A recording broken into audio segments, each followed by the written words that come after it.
কাটানো নিজেকেই প্রতারণা করা। অনেক সময় নিজের ব্যক্তিগত চিন্তাধারাই ভুল বোঝাবুঝির সৃষ্টি করে, তাই নিজের ভাবনা জোর করে অন্যের ওপর চাপিয়ে দেওয়া উচিত নয়। কাম, ক্রোধ ও লোভ, এই তিনকে বলা হয়েছে নরকের দ্বার। এই তিন যদি মানুষের মন দখল করে ফেলে তবে জন্ম মৃত্যুর চক্র থেকে মুক্তি পাওয়া যায় না। যেমন আগুন ধাতুকে পরীক্ষা করে, তেমনি প্রতিকূলতা সাহসীদের পরীক্ষা নেয়। মানুষের প্রথম শত্রু কিংবা প্রথম বন্ধু তার নিজের মন। অতিরিক্ত কামনা মানুষের শান্তি কেড়ে নেয়, আর পরিশ্রম ছাড়া ভালো ফলের আশা করা যায় না। যদি ধর্মের পথে চলতে চাও তবে ফলাফল নিয়ে চিন্তা না করে নির্ভয়ে নিজের কর্তব্য পালন করতে হবে। গীতার 22তম উপদেশ হল, যেখানে ভালোবাসা, সম্মান বা মূল্য নেই সেখানে কখনো থাকা উচিত নয়। মহাভারতের যুদ্ধ শুরুর আগে শ্রীকৃষ্ণ শান্তির প্রস্তাব নিয়ে হস্তিনাপুর গিয়েছিলেন। তখন শকুনি দুর্যোধনকে বলেছিল যে কৃষ্ণকে সম্মান দেখাও, তাকে নিজের পক্ষে টেনে আনলে পাণ্ডবেরা দুর্বল হয়ে যাবে। দুর্যোধন কৃষ্ণকে তার গৃহে নিমন্ত্রণ জানিয়ে বলল তার আতিথ্য গ্রহণ করতে। কৃষ্ণ তখন বললেন, যে বাড়িতে গভীর ভালোবাসা থাকে বা যেখানে কোনো বড় বিপদে পড়া মানুষ শরণ নেয়, কেবল সেই দুই অবস্থাতেই অন্যের গৃহে আহার করা উচিত। দুর্যোধনের প্রতি তার কোনো ভালোবাসা নেই, আর কৃষ্ণ কোনো বিপদেও পড়েননি, তাই স্বার্থপর মানুষের বাড়িতে যাওয়া যায় না। এখান থেকেই শিক্ষা, যেখানে ভালোবাসা, সম্মান বা মূল্য নেই সেখানে থাকা মানেই অপমান ডেকে আনা। মানুষকে থাকতে হবে সেই জায়গায় যেখানে তাকে সত্যিই শ্রদ্ধা করা হয়।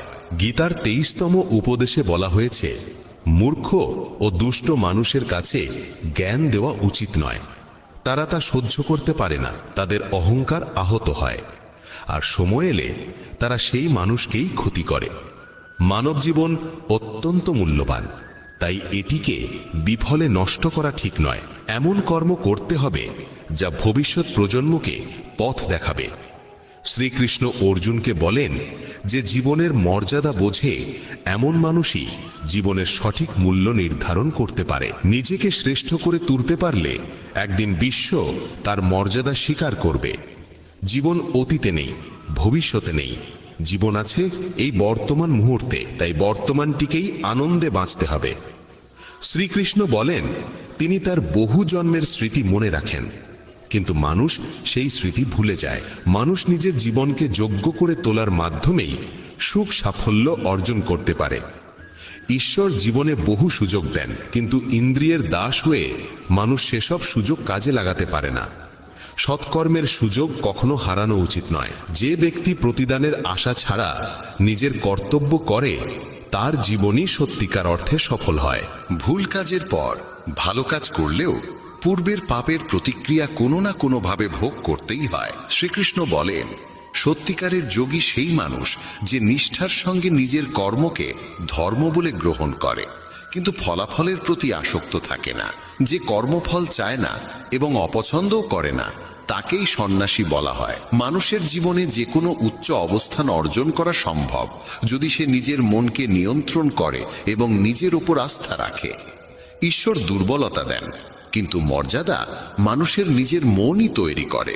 গীতার 24তম উপদেশে বলা হয়েছে, যতই ভালো হও না কেন, যদি খারাপ মানুষের সঙ্গ গ্রহণ করো তবে তাদেরই পরিণতি ভোগ করতে হবে। ভীষ্ম পিতামহ সচ্চরিত্র ছিলেন, দ্রোণ ছিলেন ব্রাহ্মণ, কিন্তু দুজনেই অধর্মের পাশে দাঁড়িয়েছিলেন, তাই শেষ পর্যন্ত তাদের মৃত্যু হল অত্যন্ত যন্ত্রণাদায়কভাবে। এর থেকেই বোঝা যায় খারাপ সঙ্গ কখনোই সুখ দেয় না। অনেক সময় শুধু তাদের পাশে থাকলেই তাদের কর্মফলের বোঝা বহন করতে হয়, তাই সব সময় উত্তম সঙ্গেই থাকা উচিত। গীতার 25তম উপদেশে বলা হয়েছে, যে মানুষ প্রতারণা করে তার পরিণতিও হয় অত্যন্ত করুণ। শকুনি ও দুর্যোধন জীবনের প্রতিটি পদক্ষেপে পাণ্ডবদের প্রতারণা করেছে, ফলে দুর্যোধনের সমস্ত পরাক্রমী যোদ্ধাই প্রতারণার মাধ্যমেই প্রাণ হারিয়েছিল, কারণ কর্মফল কাউকে ছেড়ে দেয় না। মানুষ যেমন কর্ম করে তেমনই ফল পায়। যে অন্যকে প্রতারণা করে কোনো একদিন অন্য কেউ এসে তাকে প্রতারণার শিকার করে, এটাই কর্মের নিয়ম। গীতার 26তম উপদেশে বলা হয়েছে, জীবনে কষ্ট এলেই সাহস হারানো যাবে না, সামান্য ধৈর্যই সবচেয়ে কঠিন সংকটকে অতিক্রম করার শক্তি দেয়। এক রাজা একদিন তার গুরুদেবকে বলেছিলেন যে রাজ্যে সব ধরনের সমৃদ্ধি আছে, কিন্তু খারাপ সময়ের জন্য কোনো মানসিক প্রস্তুতি নেই। তখন গুরু একটি তাবিজ তার হাতে বেঁধে দিয়ে বলেছিলেন, জীবনে এমন সময় এলো যখন মনে হবে এর চেয়ে খারাপ আর কিছু হতে পারে না, তখন এই তাবিজ খুলে এর ভেতরের মন্ত্রটি পড়বে, তাতেই তুমি অপার শক্তি পাবে। একদিন সেই ঘটনারই মতো সময় এসে দাঁড়ালো। হঠাৎ আরেকজন রাজা তার রাজ্যে আক্রমণ করলো, আর বাধ্য হয়ে তিনি অল্প কয়েকজন অনুচর নিয়ে রাজ্য ও নগরী ছেড়ে পালালেন। সেই মুহূর্তে রাজা গভীর দুঃখে ডুবে গেলেন। তার মনে পড়ল, গুরু বলেছিলেন জীবনে যখন সত্যিই ভয়াবহ সময় আসবে তখন তাবিজ খুলে ভেতরের মন্ত্রটি পড়তে, সেই মন্ত্রই তাকে শক্তি দেবে। রাজা ভাবলেন এর চেয়েও দুঃসময় আর কি হতে পারে। তিনি তাবিজটি খুললেন, আর ভেতরে লেখা ছিল, এই সময়টাও কেটে যাবে। এই বাক্য পড়েই তিনি এক অদ্ভুত দৃঢ়তায় ভরে উঠলেন। তিনি বিশ্বাস করলেন বর্তমান দুঃসময় চিরস্থায়ী নয়, এটিও একদিন শেষ হবে, তাই সাহস হারানো চলবে না। তিনি ঠিক করলেন আবার সেনাবাহিনী গুছিয়ে তুলতে হবে। রাজা সৈন্যদের একত্র করলেন, আক্রমণকারী রাজাকে মোকাবিলা করলেন এবং শেষ পর্যন্ত নিজের রাজ্য পুনরুদ্ধার করলেন। জীবনে যত ভয়াবহ পরিস্থিতি আসুক না কেন, কোনো অবস্থায় স্থায়ী নয়। দুঃসময় একদিন নিশ্চয়ই কেটে যায়। আমরা জীবনে অসংখ্য দুঃখ কষ্টের মুখোমুখি হই, কিন্তু প্রতিবারই সেগুলোকে অতিক্রম করে ওঠার শক্তি পাই। একইভাবে তোমার জীবনেও যদি কোনো কঠিন সময় আসে, বিশ্বাস রাখো এটিও একদিন সরে যাবে। তাই কখনোই সাহস হারিও না। ধৈর্য ধরে টিকে থাকতে পারলে জীবনের সবচেয়ে কঠিন ঝড়ও শান্ত হয়ে যায়। গীতার ২৭তম উপদেশ হলো, এই যুগে অতিরিক্ত ভালো হতে নেই, না হলে মানুষ তোমাকে শোষণ করে নিঃস্ব করে দেবে। পাণ্ডবদের জীবনী শেখায় নিতান্ত সৎ হওয়াই কখনো কখনো বড় কষ্টের কারণ হয়। তারা সর্বদা ন্যায়ের পথে চলেছে, কখনো অন্যায় করেনি, তবুও রাজ্য হারিয়েছে। তাদের স্ত্রীকে প্রকাশ্যে অপমান করার চেষ্টা হয়েছে, তাদের ভিক্ষা করে বাঁচতে হয়েছে, কারণ তারা ছিলেন অতিরিক্ত ভালো। তখন যেমন ছিল, আজকের পৃথিবী তো আরো কঠিন। মানুষ সৎ মানুষকে কম সম্মান দেয়, বরং বেশি ব্যবহার করে। তুমি যত ভালো ব্যবহার করবে, অনেকেই তোমার সঙ্গে তত খারাপ আচরণ করবে। তুমি অন্যদের খুশি করার জন্য সর্বোচ্চ চেষ্টা করবে, আর তারা তোমাকে কাজে লাগানোর পথ খুঁজবে। তাই আজকের দিনে সুখী থাকতে হলে অত্যধিক ভালো হওয়ার দরকার নেই। এর মানে এই নয় যে তোমাকে খারাপ হতে হবে, বরং নিজের চোখে নিজেকে ভালো রাখো। বিশ্বের চোখে ভালো দেখাতে গিয়ে নিজেকে দুর্বল করে দিও না। গীতার ২৮তম উপদেশ হলো, অতীতকে ভুলে যেতে শেখো, কারণ অতীতের কষ্ট আঁকড়ে বাঁচলে আজকেও সুখী থাকা যায় না। জ্ঞানীরা অতীতের জন্য হাহাকার করেন না। অতীত যেমনই হোক, তা বর্তমানকে গ্রাস করতে দেওয়া ঠিক নয়। যা ঘটেছে তা থেকে শিক্ষা নাও, ভাবো আর যেন এমন না হয়, তারপর এগিয়ে যাও। অনেকেই বলেন, ওই মানুষ আমাকে এত অন্যায় করেছে, তাই আমি আজ এত দুঃখী। কেউ কেউ সারা জীবন অন্যদের দোষ দিতে দিতে নিজের কষ্ট বাড়িয়ে তোলে। কিন্তু যতক্ষণ তুমি অন্যকে দোষ দেবে, ততক্ষণ কখনো সুখী হতে পারবে না, সামনে এগোতেও পারবে না। অতীত বদলানো যায় না, মানুষ কি করেছে তাও বদলানো যায় না, কিন্তু বর্তমান তোমার হাতে, সেটাকে তুমি যেমন চাও তেমন গড়তে পারো। আগামী দিনের দুঃখ এড়াতে চাইলে আজকে বাঁচো। তুমি পৃথিবীতে কাউকে পাবে না যে ভবিষ্যতের ভরসায় সুখে থাকে। সুখী সেই যে আজকার মুহূর্তে নিজের জীবন কাটায়। ভবিষ্যতের চিন্তা শুধু দুঃখ, আফসোস আর অনিশ্চয়তায় ভরিয়ে তোলে। তাই যতটা সম্ভব অতীতকে ভুলে যাও এবং বর্তমানকে নিজের করে নাও। গীতার শিক্ষা বলছে, ভবিষ্যতের ভয় দুঃখ কমে না, বরং ভয়ই সব শান্তি কেড়ে নেয়। তুমি কাকে ভয় করবে? কে তোমাকে মারতে পারে? তুমি দেহ নও, দেহ কেবল কর্ম সম্পন্ন করার মাধ্যম।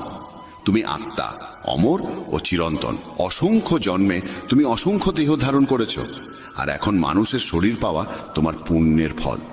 এই জীবনকে কাজে লাগানোর একমাত্র উদ্দেশ্য হলো সৎকর্ম, দয়া আর নিঃস্বার্থ সাহায্য করা। যে নিরন্তর ভক্তি ভরে ঈশ্বরকে স্মরণ করে, সে অবশ্যই ঈশ্বরকে পায়। কেউ ঈশ্বরের অস্তিত্ব অস্বীকার করলেও তাতে তার কিছু যায় আসে না। মানুষের মন পবিত্র, কর্ম সৎ আর চরিত্র ভালো হওয়াই প্রকৃত যোগ্যতা। ঈশ্বর ভক্তির ক্ষুধার্ত। কেউ যদি ভালোবাসা ও ভক্তিসহ একটি পত্র, একটি ফুল, ফল বা জলও অর্পণ করে, ঈশ্বর তা গ্রহণ করেন। ভক্তি নেই এমন অর্ঘ্য, যতই বাহুল্যপূর্ণ হোক, মূল্যহীন। নিঃস্বার্থ সাহায্য, দানকে সেবা হিসেবে গ্রহণ করা, পক্ষপাতবিহীন সিদ্ধান্ত এবং কর্তব্য পালন, এসবই ঈশ্বর ভক্তির সমান। এরাই ঈশ্বরের প্রিয়। তাকে ভালোবাসবে তা গভীরভাবে ভাবা জরুরি, কারণ যে ভালোবাসার মূল্য বোঝে না, তার কাছ থেকে দূরে থাকাই শান্তির পথ। আজকাল অনেকেই ভালোবাসার নাম করে সবচেয়ে বেশি কষ্ট দেয় প্রেম, যা স্বভাবতই পবিত্র, মানুষের স্বার্থ আর অসচেতনতার কারণে বিষের মতো তিক্ত হয়ে যায়। অনেকেই বিশ্বাস আর মমতাকে ব্যবহার করে অন্যের হৃদয় ভেঙে দেয়। তুমি যদি কাউকে সত্যিই ভালো না বাসো, তবে সে কখনোই তোমাকে আঘাত করতে পারবে না। যে সম্পর্কই হোক, যদি তুমি কাউকে সীমাহীন ভালোবাসো আর সে যদি সেই ভালোবাসার যোগ্য না হয়, তবে তার বিনিময়ে কেবলই দুঃখ ও যন্ত্রণা ফিরে আসে। প্রেম নিজে কোনোদিন কষ্টের কারণ হয় না। কষ্ট দেয় সেই মানুষ যে তোমার মমতার মূল্য দিতে অক্ষম। তাই ভালোবাসতে হলে এমন কাউকে ভালোবাসো যে তোমার হৃদয়ের ভাষা বুঝবে এবং তোমার অনুভূতিকে সম্মান করবে। আর যখনই বুঝবে যে তোমার ভালোবাসার মানুষ তোমার অনুভূতির কদর করে না, তখন সেখান থেকে সরে যাওয়াই তোমার জন্য সবচেয়ে বুদ্ধিমানের সিদ্ধান্ত। গীতার 29তম উপদেশে বলা হয়েছে যে মানুষ বারবার তোমায় আঘাত দেয় তাকে কখনোই ক্ষমা করা উচিত নয়। যুধিষ্ঠির বহুবার দুর্যোধনকে ক্ষমা করেছিলেন, আর এর ফলেই তার জীবনে অসংখ্য দুঃখ ও বিপর্যয় নেমে এসেছিল। কেউ একবার ভুল করলে তাকে ক্ষমা করা যায়, কিন্তু বারবার একই ভুল করলে বুঝতে হবে সেটা ভুল নয়, সেটাই তার স্বভাব। তারা এমনই এবং ভবিষ্যতেও তোমার সঙ্গে একই আচরণ করবে। তাই অযথা অতিরিক্ত ভালো হওয়া ঠিক নয়। ক্ষমা করা আর বোকা হয়ে যাওয়ার মধ্যে বিশাল পার্থক্য আছে। কাউকে একবার ক্ষমা করলেও তার প্রতি সতর্ক থাকা দরকার। বলা হয় একই মানুষকে দুবার পরীক্ষা করা নিজের মুখে ধুলো দেওয়ার মতো। যে তোমাকে একবার প্রতারণা করেছে বা ভুল করে হলেও ব্যথা দিয়েছে, তাকে অন্ধভাবে বিশ্বাস করা উচিত নয়। তাই এমনভাবে ক্ষমা করবে যাতে কখনো বোকা না শোনাও, আবার নিজের শত্রু তৈরি করো না। গীতার আরেকটি শিক্ষা বলে, যে তোমাকে প্রতারিত করে বা ধোঁকা দেয় তাকে নিয়ে দুঃখ বা রাগ বাড়িয়ে লাভ নেই, বরং বুঝে নিতে হবে মানুষকে চোখে দেখে কখনো চিনে নেওয়া যায় না।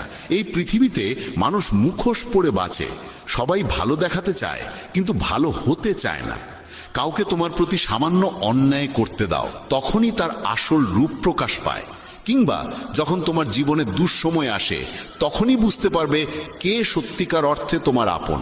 তাই কাউকে খুব দ্রুত বিশ্বাস করো না। কারো কাছ থেকে এত আশা করো না যাতে পরে হৃদয়ে ভেঙে যায়। কারণ এই পৃথিবীর মানুষ কারো ছিল না, কাউকে কোনোদিন হবেও না। তাই নিজের মনকে ঈশ্বরের কাছে সমর্পণ করো। তখন দেখবে কেউ তোমাকে ভাঙতে পারবে না, কেউ তোমাকে আঘাত দিতে পারবে না। গীতার 12 অধ্যায়ে শ্রীকৃষ্ণ অর্জুনকে বলেছিলেন, হে অর্জুন, তোমার মন, বুদ্ধি আর হৃদয় ঈশ্বরের প্রতি নিবেদন করো। তখন কেউ তোমার হৃদয় ভাঙতে পারবে না। এই পৃথিবীতে তুমি যাকে যত বেশি ভালোবাসো, সেই মানুষই তোমাকে সবচেয়ে বেশি কষ্ট দেয়। কারণ এখানে হৃদয়ের মূল্য নেই, অনুভূতির মূল্য নেই, কেবল স্বার্থের মূল্য। মানুষ তোমার থেকে কি পেতে পারে এই হিসেবেই তারা সম্পর্ক গড়ে তোলে। যতক্ষণ তুমি তাদের কাজে লাগো, ততক্ষণ তারা ভালো মানুষের মুখোশ পরে থাকে। স্বার্থ শেষ হওয়ার সঙ্গে সঙ্গে তাদের কথা, আচরণ সব বদলে যায়। তাই নতুন কাউকে দেখলেই বিশ্বাসে ভেসে যাবে না। তারা প্রথমে খুব ভালো দেখায়, কিন্তু সেটা কেবল নিজের সুবিধের জন্য। তুমি ফাঁদে পড়বে কিনা তা ঠিক করবে তোমার নিজের বুদ্ধি। গীতার 3য় উপদেশে বলা হয়েছে, নিজের আত্মীয় স্বজনই তোমার সাফল্যে সবচেয়ে বেশি ঈর্ষান্বিত হয়। বাইরের লোক তোমার সুখ দুঃখের খোঁজ রাখে না, কিন্তু আত্মীয়রা তোমার জীবনের প্রতিটি পদক্ষেপে চোখ রেখে চলে। বাইরে থেকে তারা বলবে সফল হও, সুখে থাকো, কিন্তু তোমার সাফল্যের খবর শুনলে তারা খুশি হয় না। কখনো কখনো দুনিয়া তোমাকে সম্মান দেবে, প্রশংসা করবে, অথচ নিজের ঘরেই তুমি উপেক্ষিত থাকবে। মহাভারতের যুদ্ধও তো ছিল আপন ভাইদের মধ্যে। দুর্যোধন পাণ্ডবদের প্রতিটি আনন্দে, প্রতিটি সাফল্যে ঈর্ষায় কাতর হয়ে উঠত। তাদের পতন ঘটাতে সে সব রকম চেষ্টা করেছে। আর এই আপন ভাইদের মধ্যেকার ঈর্ষাই মহাভারতের ভয়াবহ যুদ্ধের জন্ম দিয়েছিল, যেখানে অসংখ্য প্রাণ হারিয়েছিল। বাইরের লোক তোমার জীবন কেমন চললো তাতে কিছু যায় আসে না, কিন্তু আত্মীয়দের মন তোমার সুখ সহ্য করতে পারে না। তারা মুখে মধুর কথা বলল, অন্তরে তোমার ভালো চায় না। তাই কাউকে নিজের মানুষ ভাবার আগে দেখে নাও সে সত্যিই তোমার আপন কিনা, নাকি শুধু ভান করছে। শ্রীমদ্ ভগবদ্ গীতা এমন এক দেববাণী যা মহাভারতের রণক্ষেত্রে ভগবান শ্রীকৃষ্ণ স্বয়ং অর্জুনকে শুনিয়েছিলেন। যোদ্ধার হৃদয়ে সে সময় সন্দেহ জমে উঠেছিল, ভয় তাকে গ্রাস করেছিল। সে ভাবতেই পারছিল না আপন জন গুরুজনে ভরা সেই যুদ্ধক্ষেত্রে কিভাবে অস্ত্র ধারণ করবে। সেই সংকটের মুহূর্তে কৃষ্ণ যে অমৃতবাণী প্রদান করেন তাই গীতা নামে পরিচিত। অষ্টাদশ অধ্যায় আর 700-রও বেশি শ্লোক নিয়ে গঠিত এই গ্রন্থ জীবন সম্পর্কে এমন সব গভীর সত্য তুলে ধরে যা মানুষের প্রত্যেক প্রশ্নের সামনে অদ্ভুত স্পষ্টতা এনে দেয়। কর্ম, ধর্ম, জ্ঞান, ভক্তি, ত্যাগ এবং জীবনের আসল উদ্দেশ্য। বলা হয়, যে সংসারে গীতার পাঠ ধ্বনিত হয় সেই গৃহে শান্তি নিজেই বসতি করে। তাই আজ আমরা গীতার আদর্শকে একেবারে সরল, নিখুঁত এবং সহজ ভঙ্গিতে উপলব্ধি করব, যাতে এই জ্ঞান তোমার ভাবনা বদলায়, তোমার কর্মের দিশা ঠিক করে এবং পুরো জীবনকে নতুন আলোয় আলোকিত করে। অনেকেই বলেন কর্মই সর্বোচ্চ ধর্ম। কথাটি শুনতে আকর্ষণীয় হলেও এর ভিতরে এক বড় অসম্পূর্ণতা লুকিয়ে আছে। কারণ সব কর্মই ধর্ম নয়। কর্মের রূপ বিভিন্ন, কথায়, কাজে, ইচ্ছায়। কেউ চুরি করে, কেউ মিথ্যা বলে, কেউ অন্যের হৃদয়ে আঘাত করে, এগুলিও কর্ম, কিন্তু ধর্মের সঙ্গে এদের কোনো সম্পর্ক নেই। তাই গীতা শেখায় কর্ম নয়, সৎ কর্মই ধর্ম। সেই কর্মই ধর্ম যা সত্যের সঙ্গে যুক্ত, দয়ার সঙ্গে জড়িত, ন্যায় ও শুভবুদ্ধির প্রতিফলন, যে কর্ম কারো অমঙ্গল ঘটায় না এবং আত্মাকে পরিশুদ্ধ করে। ধর্মসঙ্গত কর্ম জীবনকে দীপ শিখার মতো আলোকিত করে। তাই শুধু বলা যে কর্মই ধর্ম, এটি ভুল এবং কখনো কখনো বিপথেও নিয়ে যেতে পারে। আসল কথা হলো, ধর্মের সঙ্গে সঙ্গতি রাখা কর্মই সত্যিকারের ধর্ম। শ্রীকৃষ্ণ অর্জুনকে বলেন, হে পার্থ, মনে রেখো, ধর্মই চূড়ান্ত আশ্রয়। কর্ম সদা দুই প্রকার, ধর্ম ও অধর্ম। যে মানুষ তার কর্তব্যকে সত্য, দয়া, করুণা, ক্ষমা এবং অহংকার বর্জিত মন নিয়ে পালন করে, আমি কৃষ্ণ তার সঙ্গেই থাকি। যে সৎ পথে চলে সে কোনোদিন একা থাকে না, ঈশ্বর তার সঙ্গী হয়ে দাঁড়ান। মানুষ জন্মেছে কর্ম করার জন্য, কর্ম এড়িয়ে থাকা যায় না। কিন্তু প্রকৃত পার্থক্য হচ্ছে কর্মের উদ্দেশ্য ও কর্মের ভেতরের অনুভূতিতে। শুভ কর্ম মানুষকে আত্মিক উন্নতিতে নিয়ে যায়, আর ভুল কর্ম ধীরে ধীরে নিজেরই জীবনকে ভেঙে দেয়। নির্বাচন মানুষের নিজের হাতে, সে কোন পথে যাবে। গীতার মূল মর্ম হল নিষ্কাম কর্ম, অর্থাৎ ফলের মোহ রেখে নয়, কর্তব্য পালন করা। যখন তুমি তোমার কাজ করো আর ফলের চিন্তা ছেড়ে দাও, তখনই তুমি সত্যিকার অর্থে মুক্ত হও। কারণ ফলের প্রকৃত অধিকারী ঈশ্বর। আমাদের কাজ কেবল সৎভাবে, দয়া নিয়ে, সত্যনিষ্ঠ মনে কর্ম সম্পাদন করা এবং তাকে ঈশ্বরের কাছে সমর্পণ করে দেওয়া। এতে মন পরিষ্কার হয়, কর্মের বোঝা হালকা হয়ে যায় এবং জীবন সহজ হয়ে ওঠে। নিষ্কাম কর্মের অর্থ ফলকে অস্বীকার করা নয়, বরং কর্মের মুহূর্তে মনকে সেই ফলের উদ্দেশ্যের জালে আটকে না রাখা। ধর্ম সেই আলো যা মানুষকে সত্যের পথে নিয়ে যায়, যা আত্মাকে সুগন্ধিময় করে, যা সমাজে প্রেম, ন্যায় আর সৌহার্দ্য ছড়িয়ে দেয়। অধর্ম জন্মায় অহংকার, ক্রোধ, ঘৃণা আর লোভের অন্ধকার থেকে, যা অন্যের কষ্টের কারণ হয়। কেউ যদি সেবার নামে ধর্মের আড়ালে অহংকার লুকিয়ে রাখে, তবে তা কেবল আচরণ, ধর্ম নয়। কিন্তু যদি ক্ষুদ্রতম সেবাও নিঃশব্দে, বিনয় আর দয়া নিয়ে করা হয়, তবেই তা সত্যিকার ধর্মের রূপ নেয়। গীতা আমাদের শেখায় সত্য, দয়া, সাম্য, ক্ষমা এইসব গুণকে অন্তরে ধারণ করতে। এরা সেই বীজ যা সাধারণ কর্মকে ধর্মরূপে রূপান্তরিত করে। গীতায় 3টি পথের কথা বলা হয়েছে: কর্মযোগ, জ্ঞানযোগ ও ভক্তিযোগ। কর্মযোগ শেখায় নিষ্ঠা ও দায়িত্বপূর্ণ কর্ম। জ্ঞানযোগ শেখায় আত্মার চিরন্তন সত্য উপলব্ধি। ভক্তিযোগ শেখায় ঈশ্বরের প্রতি নিঃশর্ত প্রেম ও আত্মসমর্পণ। কেবলমাত্র এক পথে চললে দিশাহীনতা আসে। কর্মে জ্ঞান না থাকলে কর্ম সীমাবদ্ধ হয়ে যায়। জ্ঞান থাকলেও ভক্তির স্নেহ না থাকলে জীবন শুষ্ক হয়ে পড়ে। তাই এই 3 পথ একত্রে জীবনকে সার্থক করে। যখন অর্জুন যুদ্ধক্ষেত্রে দাঁড়িয়ে দ্বিধার টানাপোড়েনে ভেঙে পড়েছিল, সেই মুহূর্ত মানুষের জীবনের বহু সংকটের প্রতিচ্ছবি। যখন সম্পর্ক, অনুভূতি আর দায়িত্ব একে অপরের বিপরীতে দাঁড়ায়, তখন মন পথ হারায়। গীতা তখনই বলে, প্রথমে নিজের কর্তব্যকে চিনে নাও, তারপর সিদ্ধান্ত নাও। কৃষ্ণ অর্জুনকে শুধু চোখের সামনে থাকা সত্য নয়, জীবনের বৃহত্তর সত্য দেখতে শেখান। আত্মার অমরত্ব, ধর্মের মহিমা এবং কর্মফলের চিরন্তন বিধান। আমাদের দৈনন্দিন জীবনেও পরিবার, কাজ, সমাজ সবই কখনো কখনো কঠিন পরীক্ষায় ফেলতে পারে। গীতা শেখায়, ভয় আর সন্দেহের অন্ধকারে ডুবে না গিয়ে আমাদের উচিত যুক্তি, বিবেক আর ধর্মকে ভিত্তি করে পথ নির্বাচন করা।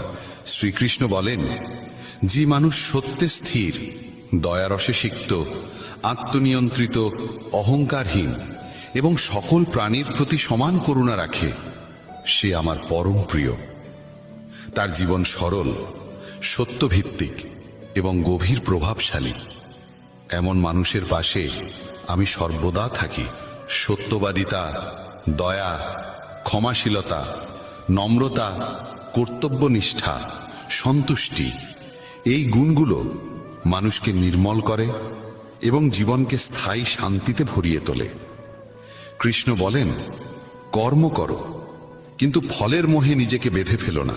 ফলের দাসত্ব থেকে মুক্ত হওয়া মানেই মনকে শান্ত রাখা, আবেগকে স্থির করা। আমরা বীজ বপন করি, কিন্তু গাছের জন্ম আর ফলের সময়, এ দুটোই ঈশ্বর ও সময়ের দান। তাই সর্বোচ্চ চেষ্টা করো, কিন্তু ফলকে নিজের বলে দাবি করো না। এতে কর্ম পবিত্র হয়ে ওঠে। কোনো কাজ শুরু করার আগে তার ভালো মন্দ পরিণতি ভেবে নাও। দেখো যে কর্মটি অন্যের ক্ষতি করবে কিনা।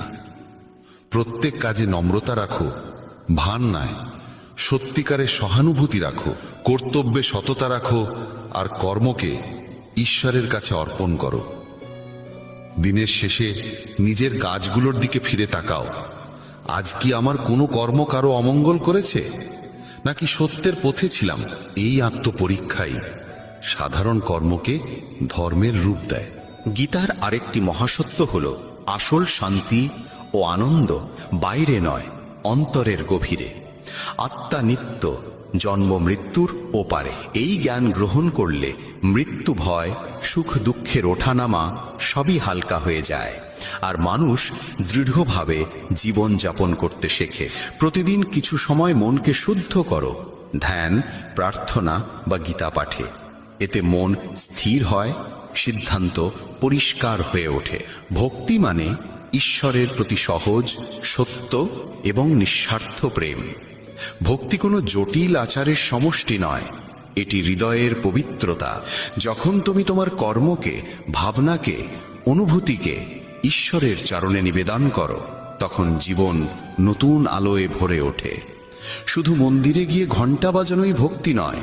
ভক্তি হলো হৃদয়ের নরম স্পর্শ, যেখানে প্রেম নিজে থেকেই ঈশ্বরকে খুঁজে নেয়। ভক্তির আসল অর্থ কখনো শুধু উপাসনা বা মন্দিরে যাওয়ার মধ্যে সীমাবদ্ধ নয়, বরং প্রতিটি কাজকে ঈশ্বরকে উৎসর্গ করা এবং প্রতিটি প্রাণে তার উপস্থিতি খুঁজে পাওয়া। গীতা বলে, জীবনের সত্যিকার উদ্দেশ্য আত্মাকে জানা এবং পরমেশ্বরকে মনে রাখা। এ পথ কেবল ভৌত সাফল্যের জন্য নয়, বরং নৈতিকতা, প্রেম আর সত্যকে জীবনে ধারণ করার জন্য। জীবনের মান কত অর্জন করলাম তা দিয়ে নয়, আমরা কতটা সত্য, দয়ালু আর নিঃস্বার্থ হতে পারলাম তা দিয়েই নির্ধারিত হয়। নিজের ভিতরের আলো যত বেশি জাগ্রত করা যায়, ততই আমরা ঈশ্বরের কাছাকাছি পৌঁছে যাই। জীবনের কর্মক্ষেত্রে সততা ও নিষ্ঠা বজায় রেখে নিজের দায়িত্ব পালন করতে হয়। পদোন্নতির অন্যায় আচরণ দেখে মন ভারী হতে পারে, কিন্তু গীতার পথ বলে, ফলের জন্য ক্ষুব্ধ না হয়ে নিজের কর্তব্য যথাযথভাবে সম্পন্ন করা।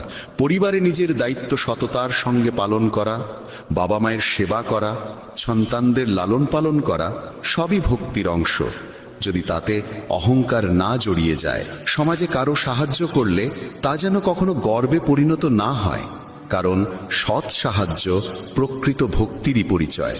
সমালোচনা বা বিরোধের মুহূর্তে মনকে সংযত রাখা জ্ঞানীর পথ। রাগে কোনো সিদ্ধান্ত নিতে নেই, কারণ তাড়াহুড়োর সিদ্ধান্তই কষ্ট দেয়।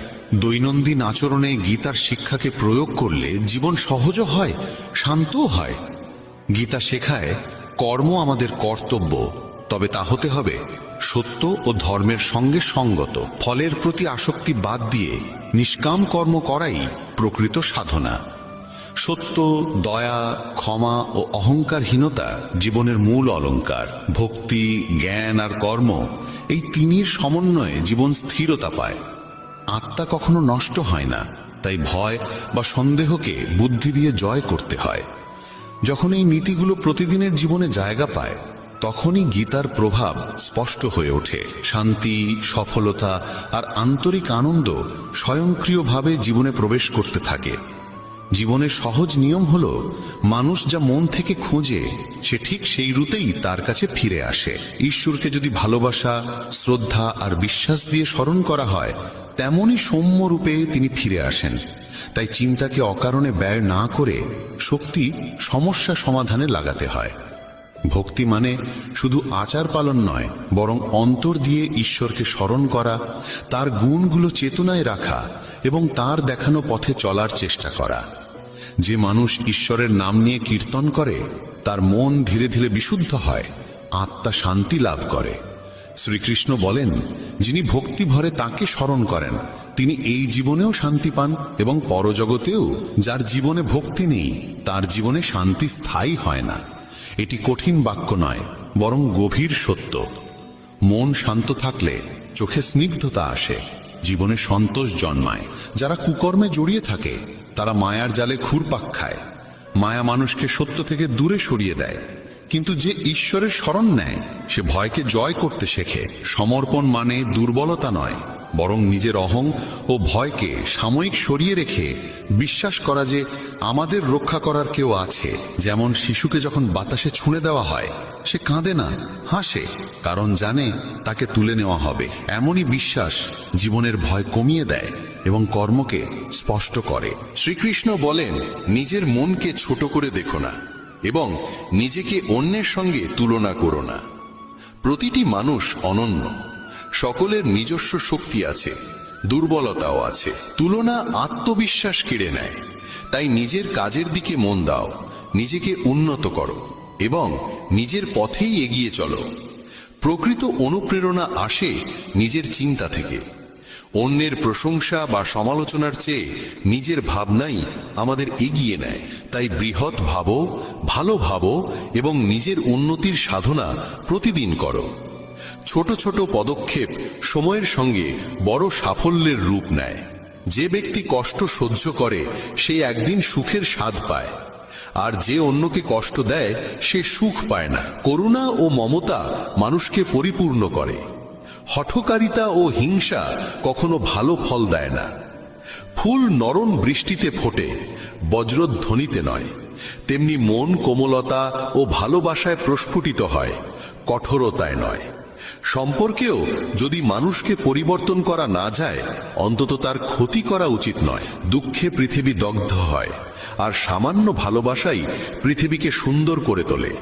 একটি ছোট দান, একটুকু হাসি বা সামান্য সাহায্য বড় পরিবর্তন আনতে পারে। এই পৃথিবীর সবচেয়ে মূল্যবান সম্পদ হলো মনের শান্তি। যে নিজের মনকে শান্ত রাখতে পারে সেও সত্যিকারের ধনী। শান্তির জন্য বাহ্যিক সম্পদের প্রয়োজন নেই, প্রয়োজন শুধু সমন্বয় ও বোঝাপড়া। মনকে শান্ত রাখার অভ্যেস গড়ে তুলতে হয়। ধ্যান, প্রার্থনা, সাদাসিধে জীবন আর নিয়ম মাফিক দিন যাপন এতে সাহায্য করে। প্রতিদিন সামান্য সময় নিজের সঙ্গে কাটিয়ে ভাবতে হয়, যা চাইছি তা সত্যিই প্রয়োজনীয় কিনা। বেশিরভাগ চাওয়া আসে অভ্যেস বা ভয় থেকে, বাস্তব প্রয়োজন থেকে নয়। সময়ের গতি মানুষের ইচ্ছা অনুযায়ী চলে না। সময় যেদিকে নিয়ে যায় সেদিকেই হাঁটতে হয়। জীবন কঠিন মনে হয় তখনই যখন পরিস্থিতি বদলানোর চেষ্টা করি, নিজের দৃষ্টিভঙ্গি বদলানোর চেষ্টা না করে। যখন বুঝতে শিখি যে কিছু বিষয় আমাদের নিয়ন্ত্রণের বাইরে, তখনই শক্তি সেই জায়গায় খরচ হয় যেখানে পরিবর্তন সম্ভব। আমাদের আচরণ, সিদ্ধান্ত আর ভাবনায় গ্রহণ করার মনোভাব দুর্বলতা নয়, পরিপক্কতা। সত্য কখনো চিৎকার করে না, সে নিঃশব্দেই আলো ছড়ায়। অসত্য যতই দাবি করুক তার ভিত ফাঁপা। যেমন আলোর রেখা অন্ধকারে নিজের কাজ চালিয়ে যায়, সত্যও শেষ পর্যন্ত পথ দেখায়। যারা সত্য ও ন্যায় পথে চলে তাদের পথ সহজ নয়, কিন্তু স্থিরতা থাকে। সৎ জীবন অন্যের জন্য দৃষ্টান্ত হয়ে ওঠে। মানুষের আচরণ সমাজকে শিক্ষা দেয়। কথা নিয়ন্ত্রণে রাখা জরুরি, কারণ বলা কথা ফিরিয়ে নেওয়া যায় না, আর শব্দের আঘাত অনেক গভীর। তাই বলার আগে চিন্তা করা প্রয়োজন। যদি কারো মঙ্গল না করতে পারো, অন্তত ক্ষতি করো না। নম্রতা ও সত্যতা কথায় থাকলে সম্পর্ক দৃঢ় হয়, মিথ্যা সম্পর্ককে ভেঙে দেয়। নীতি ও ধর্মের জন্য দাঁড়াতে হয়,